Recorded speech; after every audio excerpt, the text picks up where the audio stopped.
Estamos precisamente, como ustedes decían, a las afueras de este evento público por primera vez en el mismo sitio donde hace un año. And Juan, the answer to that one is the documents were found here. And so this case will play out here. He was injured in Game 3, but he has been cleared to play for Game 4. All right, Ryan, that's great news there. Great news for Panthers fans. Peterson says he will spend the next week here with his family before returning home to North Carolina. Well, Trina, Roxy, first off, let's just say we're finally at this point. We're just one night away from the Stanley Cup final. Joanne, both jurors describe an emotional deliberation with some tears, some arguing, and both say... Así es, solo faltan 5 semanas para que empiece la nueva temporada de huracanes. Is that over the line? The first time was over the line. Tony was clear 4 times over, and that's the reason why I would imagine the prosecutors said, as much as this person should be prosecuted, we didn't make the case the right way, and so for the time being anyway, the communications going to another agency, which left BSO with no communications, knowing actually what was even going on. Mi hermanaza, ¿cómo te enteraste de que ibas a ir al juego de estrella? Vimos el video ahí. ¿Fue en ese momento del video que el manager tiene tu camiseta que dice Bad Bad Boy o ya te habían dicho antes? No, el manager siempre tiene la camisa, casi siempre tiene la camisa puesta y fue realmente en ese momento, ¿verdad que? But let me tell you something, Jackie. The Democrats have started a very dangerous precedent that we will then continue. Of course, with the masking, but the temperature checks for not only the guests, but our staff as well. Worked with over 70 law enforcement agencies across the state. We've arrested 426 people. Yeah, he saw the whole thing go down from the moment the chase started until the shots were fired. They are putting their lives on the line to ensure that we can live a safer life here in Miami-Dade.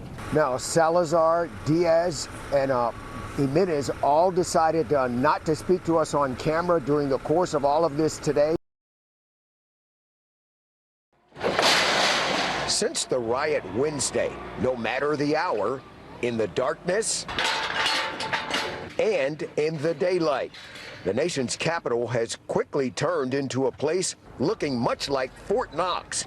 Many federal buildings now sit behind metal barricades erected in the hours after the riot. We came by just to kind of see what was going on, to see how it has transformed. I think it's such a shame, and hopefully at some point we'll get our country back. D.C. area resident Jenny Allison told us what's transpired is painful.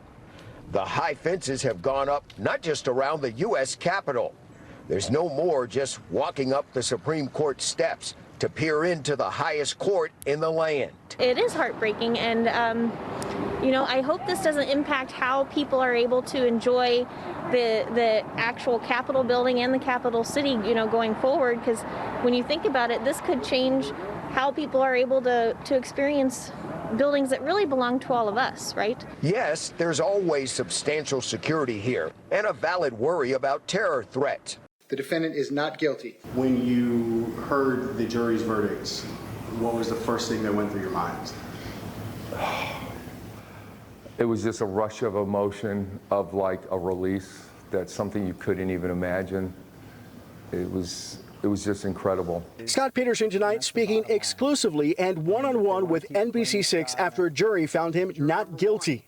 Peterson was charged with 7 counts of felony child neglect for 4 students killed and 3 wounded at the Marjorie Stoneman Douglas High School shooting in 2018. Hearing those words, not guilty, and validating everything me and Mark have known for the past several years, to hear the facts and actually really see learn what really happened. Peterson arrived at the 1200 building with his gun drawn 73 seconds before the shooter reached the 3rd floor. But instead of entering, Peterson backed away as gunfire sounded. He says he didn't know where the shots were coming from. Of course, if I had known and had the intel and knew there was a shooter in that building, of course I would have went in that building. I mean, it's just, that's what police officers are there to do. Not knowing what we know now and what you know now, would you do it again? Would you do the same thing, or would you do something different? I would do the same thing. It's like Mark said in the trial, and with the evidence. I mean, when I heard those first 2 to 3 shots come out, I believe the shots were outside. I had told my agency 2 days after the shooting that the shots I heard, that I believe they were outside. I didn't even have the 1200 building in play at that moment. So it would have been the same response. Peterson says he would like the chance to sit down with the families and tell them what really happened. I would tell them, let me tell you what really happened. And not only, I don't have to justify my actions. I know what my actions were, and I sleep at night because I always say I did the best I can with the information I had, which was nothing at that point.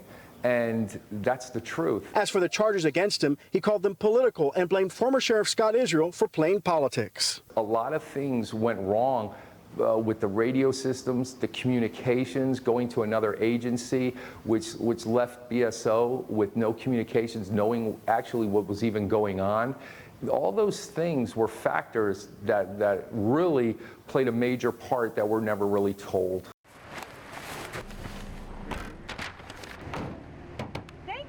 Another day, another food pickup at Bridge to Hope in Southwest Dade. Vanessa Tinsley is the executive director and one of the original founders of this organization.